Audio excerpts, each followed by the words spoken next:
எல்லா புகழும் நம்மை படைத்த இறைவன் ஒருவனுக்கே. அஸ்ஸலாமு அலைக்கும். மக்களை எல்லோரும் நல்லா இருக்கிறீங்களா? இப்போது நாம் இறுதி தீர்ப்பு நாள் என்றால் என்ன, இறுதி தீர்ப்பு நாளின் பெரும் அடையாளங்கள், இதுகளை பற்றி நாம் கொஞ்சம் விளக்கமாக பார்ப்போம். இறுதி தீர்ப்பு நாள் என்பது இப்புவியின் முடிவில் அனைத்து உயிர்களும் மரணித்து பின்னர் மீண்டும் உயிர்த்தெழுப்பப்பட்டு அல்லாஹ்வின் முன் நிறுத்தப்பட்டு அவர்களின் உலக வாழ்க்கையில் செய்த நன்மை தீமைகளுக்கு ஏற்ப நிரந்தரமான வாழ்வு வழங்கப்படும் நாளாகும். இதுவே இஸ்லாமிய நம்பிக்கையின் 6 அடிப்படை நம்பிக்கைகளில் ஒன்றாகும். இறுதி தீர்ப்பு நாளின் பெயர்களும் அவற்றின் பொருளும் சிலவற்றை நாம் இப்போ பார்ப்போம். இறுதி தீர்ப்பு நாளை குறிக்க திருமறையில் பல்வேறு பெயர்கள் பயன்படுத்தப்பட்டுள்ளன. யௌமுல் கியாமா, நிலைநிறுத்தப்படும் நாள். இதன் பொருள் அனைவரும் ஒன்று திரட்டப்பட்டு விசாரணைக்காக நிற்கும் நாள். இதுதான் யௌமுல் கியாமா. யௌமுத்தீன், நீதியின் நாள். அந்நாளில் நீதி முழுமையாக நிலைநாட்டப்படும்.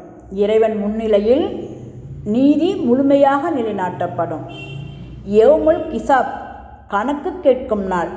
ஒவ்வொரு மனிதனின் செயல்களுக்கும் கணக்கு கேட்கப்படும் நாள். யௌமுல் பஸ், பயங்கர நாள். அந்நாளின் கொடூரத்தை விளக்கும் பெயர். யௌமுல் ஜம்உ, ஒன்று சேர்க்கும் நாள். முந்தைய மற்றும் பிந்தைய அனைவரும் ஒன்று சேர்க்கப்படும் நாள்.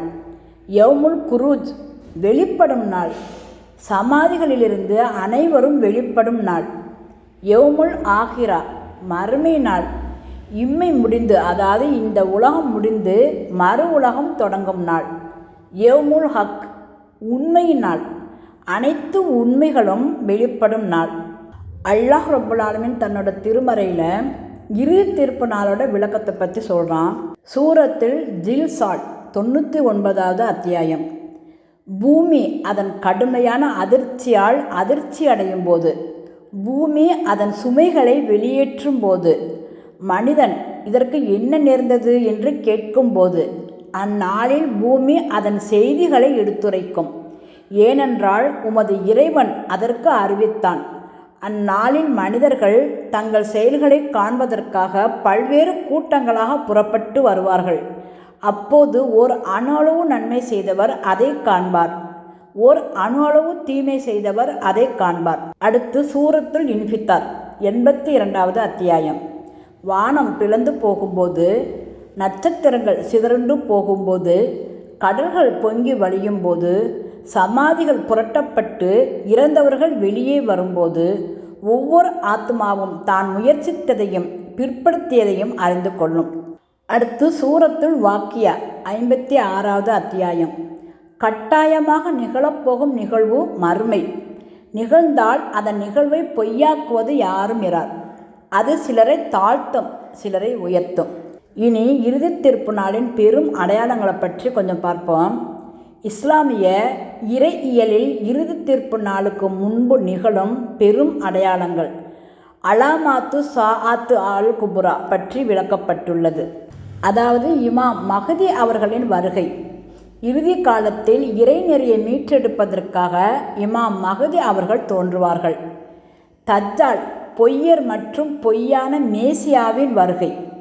மக்களை வழிகெடுக்கும் பெரும் சோதனையாக தஜ்ஜால் தோன்றுவான். இறைவாக்கினர் ஈசா அலைஹிஸ்ஸலாம் அவர்கள் மீண்டும் வருகை. அதாவது இறைவனோட வாக்கு உண்மையானது. நபி ஈசா அலைஹிஸ்ஸலாம் அவர்கள் விண்ணிலிருந்து இறங்கி வந்து தஜ்ஜாலை அழிப்பார்கள். அடுத்து யௌஜூஜ் மௌஜூஜ், கோக் மற்றும் மகோக் இனத்தவரின் வருகை. இவர்கள் பூமியில் பெரும் குழப்பத்தை உருவாக்குவார்கள். அடுத்து சூரியன் மேற்கிலிருந்து உதயமாதல். இது மிக பெரிய அடையாளமாகும். இதன் பின்னர் யாருடைய ஈமானும் ஏற்றுக்கொள்ளப்படாது. துஃபான், பூமியின் 3 இடங்கள் அழிதல். கிழக்கிலும் மேற்கிலும் அரேபிய தீபகற்பத்திலும் பூமி அழிவு ஏற்படும். ஒரு பெரும் புகை மண்டலம் வருதல். உலகம் முழுவதும் புகை சூழ்ந்து கொள்ளும். கௌபா இறையில்லம் அழிக்கப்படுதல். யமன் நாட்டிலிருந்து வரும் ஒரு கூட்டத்தால் கௌபா அழிக்கப்படும். குர்ஆன் மறக்கப்படுதல். மக்கள் குர்ஆனை முற்றிலும் மறந்து விடுவார்கள். அடுத்து பெரும் காற்று வீசும். அந்த காற்று அனைத்து முஸ்லிம்களின் உயிரையும் கவரும் ஒரு குளிர்ந்த காற்றாக இருக்கும். அடுத்து முதல் சூர் ஊதப்படும். இஸ்ராஃபில் அலைஹிஸ்ஸலாம் அவர்கள் சூரிய எக்காலம் ஊதுவார்கள். இதனால் அனைத்து உயிர்களும் மரணித்துவிடும். வானங்களும் பூமியும் சிதைந்து போகும். பின்பு 40 ஆண்டுகள் கழித்து 2ஆம் முறை சூர் ஊதப்படும். அப்போது அனைத்து உயிர்களும் மீண்டும் உயிர்த்தெழுப்பப்படும். உயிர்த்தெழுப்பப்பட்டு மகசர் மைதானத்தில் ஒன்று கூட்டப்படுவார்கள். அனைத்து மனிதர்களும் வெறுங்காலுடன் ஆடையின்றி மறைவிடம் மறைக்கப்பட்ட நிலையில் மஹ்சர் மைதானத்தில் ஒன்று கூடுவார்கள். சூரியன் மிக அருகில் வந்துவிடும். மக்கள் தங்கள் வியர்வையில் மூழ்குவார்கள். அடுத்து மக்கள் இறைநேசர்களிடம், அதாவது நபிமார்களிடம் பரிந்துரை கோருவார்கள். ஆதம் அலைஹிஸ்ஸலாம், நூஹு அலைஹிஸ்ஸலாம், இப்ராஹிம் அலைஹிஸ்ஸலாம், மூசா அலைஹிஸ்ஸலாம், ஈசா அலைஹிஸ்ஸலாம் ஆகியோரிடம் பரிந்துரைக்காக மக்கள் வருவார்கள். அவர்கள் அதை மறுத்து விடுவார்கள். இறுதியாக ரசூலே கரீம் ஸல்லல்லாஹு அலைஹி வஸல்லம் அவர்களிடம் மக்கள் வருவார்கள். கண்மணி நாயகம் ஸல்லல்லாஹு அலைஹி வஸல்லம் அவர்கள் பரிந்துரை செய்வார்கள். அவர்கள் பரிந்துரை செய்த பின்பு விசாரணைகள் தொடங்கும். அடுத்து கணக்கு விசாரணை செய்யப்படும். ஒவ்வொருவரின் செயல்களின் பதிவேடுகளும், அதாவது அமல்களின் புத்தகம் வழங்கப்படும். நன்மை செய்தவர்களுக்கு அவர்களின் புத்தகம் வலது கையிலும், தீமை செய்தவர்களுக்கு இடது கையிலும் அல்லது முதுகு பக்கத்திலும் வழங்கப்படும். அடுத்து மீசான் தராசு, அதாவது நம்முடைய நன்மை தீமைகளை நிறுத்து பார்க்கும் தராசு வைக்கப்படும். அதில் நம்முடைய ஒவ்வொரு செயல்களும் நிறுத்து பார்க்கப்படும். அடுத்ததாக சிராத்துல் முஸ்தகின் பாலம். இந்த பாலம் நரகத்தின் மீது அமைக்கப்பட்டிருக்கும் மிக மெல்லிய பாலம். நன்மை செய்தவர்கள் இதை விரைவாக கடந்து சொர்க்கம் செல்வார்கள். தீமை செய்தவர்கள் இதிலிருந்து தவறி நரகத்தில் விழுந்து விடுவார்கள். அடுத்து பரிந்துரை, அதாவது நபிமார்கள், இறைநேசர்கள், சுகதாக்கள், இறை வழியில் உயிர் நீத்தவர்கள் ஆகியோர் சிலருக்கு பரிந்துரை செய்ய அனுமதிக்கப்படுவார்கள். அடுத்ததாக சொர்க்கம் மற்றும் நரகத்தில் நிரந்தர வாழ்வு, அதாவது இறுதி தீர்ப்பு நாளுக்கு பின்பு நல்லவர்கள் சொர்க்கத்திலும் தீயவர்கள் நரகத்திலும் நிரந்தரமாக காலங்காலமாக தங்கிவிடுவார்கள். இன்னும் திருமறையின் விளக்கங்களும் சில முக்கிய வசனங்களையும் நாம் பார்ப்போம்.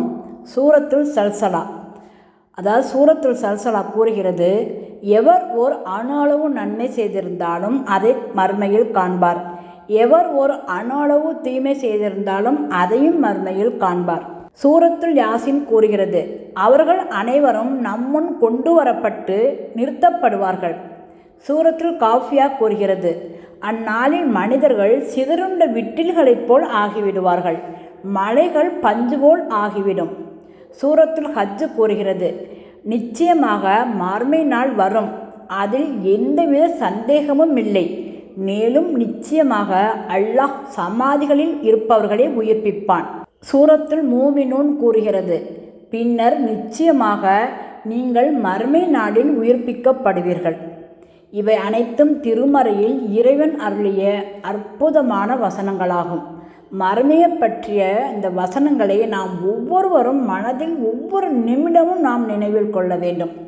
அடுத்து நபி மொழிகளில் இறுதி திருநாள் பற்றி கண்மணி நாயகம் ஸல்லல்லாஹு அலைஹி வஸல்லம் அவர்கள் கூறியதை நாம் பார்ப்போம். கண்மணி நாயகம் ஸல்லல்லாஹு அலைஹி வஸல்லம் அவர்கள் கூறுகிறார்கள், நீங்கள் உங்கள் இறந்தவர்களை உயிர்ப்பிக்க முடியாது என்பது போல் மறுமை நாளில் உயிர்த்தெழுதலை மறுக்க முடியாது. ஆதாரம் புகாரி. அடுத்து வெயிலின் கடுமை பற்றி கண்மணி நாயகம் ஸல்லல்லாஹு அலைஹி வஸல்லம் அவர்கள் கூறியுள்ளார்கள், மறுமை நாளில் சூரியன் மக்களுக்கு மிக அருகில் கொண்டு வரப்படும். அப்போது மக்கள் அவர்களின் செயல்களுக்கு ஏற்ப வியர்வையில் மூழ்குவார்கள். இன்னும் கண்மணி நாயகம் ஸல்லல்லாஹு அலைஹி வஸல்லம் அவர்கள் நிழல் தேடும் 7 பேர் பற்றி கூறுகிறார்கள். அதாவது 7 பேருக்கு அல்லாஹ் தன் நிழலை தவிர வேறு நிழலில்லாத அந்த மறுமை நாளில் தன் நிழலை தருவான். அதாவது நீதியுள்ள ஆட்சியாளர், இறைவணக்கத்தில் வளர்ந்த இளைஞர், பள்ளியுடன் இதயம் பிணைந்தவர், அல்லாஹ்வுக்காக ஒருவரை ஒருவர் நேசித்து அதன் மீது பிரிந்தும் சேர்ந்தும் இருப்போர், அழகிய பெண் அழைத்த போதும் நான் அல்லாஹ்வுக்கு அஞ்சுகிறேன் என்று மறுத்தவர், இரகசிய தானம் செய்தவர், தனிமையில் அல்லாஹ்வை நினைத்து நினைத்து கண்ணீர் வடிப்பவர். இவர்கள் அனைவருக்கும் மறுமை நாளில் எந்த ஒரு நிழலும் இல்லாத அந்த நேரத்தில் அல்லாஹ் தன்னுடைய நிழலை தருவதாக கண்மணி நாயகம் ஸல்லல்லாஹு அலைஹி வஸல்லம் அவர்கள் கூறியுள்ளார்கள். ஆதாரம் புகாரி, முஸ்லிம். இன்னும் சொர்க்கம் செல்வோர் பற்றி கண்மணி நாயகம் ஸல்லல்லாஹு அலைஹி வஸல்லம் அவர்கள் கூறியுள்ளார்கள். உங்களில் சொர்க்கத்திற்கு முதலில் நுழைபவர்கள் பூரண சந்திரன் போன்றவர்கள். அவர்களுக்கு அடுத்து வருவோர் வானத்தில் பிரகாசமான நட்சத்திரம் போன்றவர்கள். ஆதாரம் புகாரி. இன்னும் இறுதி தீர்ப்பு நாளின் தத்துவார்த்த முக்கியத்துவம் பற்றி பார்ப்போம். நீதி நிலைநாட்டப்படுதல். இவ்வுலகில் பல அநீதிகள் இழைக்கப்பட்டு பல அநியாயங்கள் நிகழ்கின்றன. பல கொடுமைக்காரர்கள் தண்டிக்கப்படாமல் போகிறார்கள். பல நல்லவர்கள் இவ்வுலகில் நியாயம் பெறாமல் போகிறார்கள். இறுதி தீர்ப்பு நாளில் முழுமையான நீதி நிலைநாட்டப்படும் என்பது இறைநீதியின் வெளிப்பாடாகும். ஒரு நாள் நம் அனைத்து செயல்களுக்கும் கணக்கு கேட்கப்படும் என்ற நம்பிக்கை மனிதனுக்கு ஒழுக்கமான வாழ்க்கை வாழ உதவுகிறது. இது சமுதாயத்தில் நேர்மையையும் நற்செயல்களையும் ஊக்குவிக்கிறது. நல்லவர்களுக்கு சொர்க்கத்தின் நற்செய்தியும் தீயவர்களுக்கு நரகத்தின் எச்சரிக்கையும் மனிதனை நல்வழிப்படுத்தும் கருவிகளாக அமைகின்றன. இறுதி தீர்ப்பு நாளின் நம்பிக்கை என்பது இவ்வுலக வாழ்வு நிலையானது இல்லை, அது ஒரு சோதனை காலம் மட்டுமே என்பதை உணர்த்துகிறது. இறுதி தீர்ப்பு நாளுக்கு தயாராகும் வழிகள். ஈமானும் நல்லமல்களும். அல்லாஹ்வின் மீதும் இறுதி நாள் மீதும் உறுதியான நம்பிக்கை கொள்வதும் நல்ல செயல்கள் புரிவதும் முக்கியமான தயாரிப்பாகும். தௌபா, பாவ மன்னிப்பு கோருதல். தவறுகளுக்காக மன்னிப்பு கோரி நல்ல வழிக்கு திரும்புதல். நன்மை செய்தல். தொழுகை, நோன்பு, ஜகாத்து, ஹஜ்ஜு போன்ற கடமைகளை நிறைவேற்றுவதுடன் ஏழைகளுக்கு உதவுதல், அனாதைகளை ஆதரித்தல், பெற்றோருக்கு நன்மை செய்தல் போன்ற நற்செயல்கள் புரிதல். தீமைகளை விட்டு விலகுதல். பொய் சொல்லுதல், வாக்கு மீறுதல், ஏமாற்றுதல், வட்டி வாங்குதல், கண்காமம், புறம் பேசுதல் போன்ற தீய செயல்களை விட்டு விலகுதல். திக்ரும் துவாவும் அல்லாஹ்வை அதிகம் நினைவு கூறுதலும் பிரார்த்தனை செய்தலுமாகும். அடிக்கடி மரணத்தை நினைவு கூறுதல். மரணத்தை அடிக்கடி நினைவு கூறுவது இம்மையின் மீதான பற்றை குறைத்து மறுமைக்கு தயாராக உதவும்.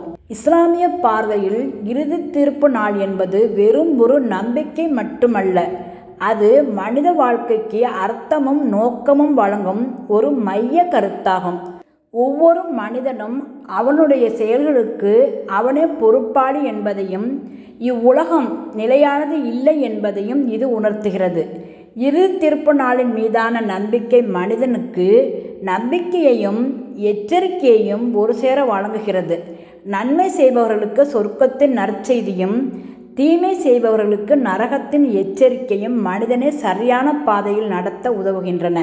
ஒவ்வொரு முஸ்லிமின் கடமையும் இறுதி தீர்ப்பு நாளுக்கு தன்னை தயார்படுத்திக் கொள்வதும் அந்த நாளில் வெற்றி பெறுவதற்காக நல்லறங்கள் புரிவதுமாகும்.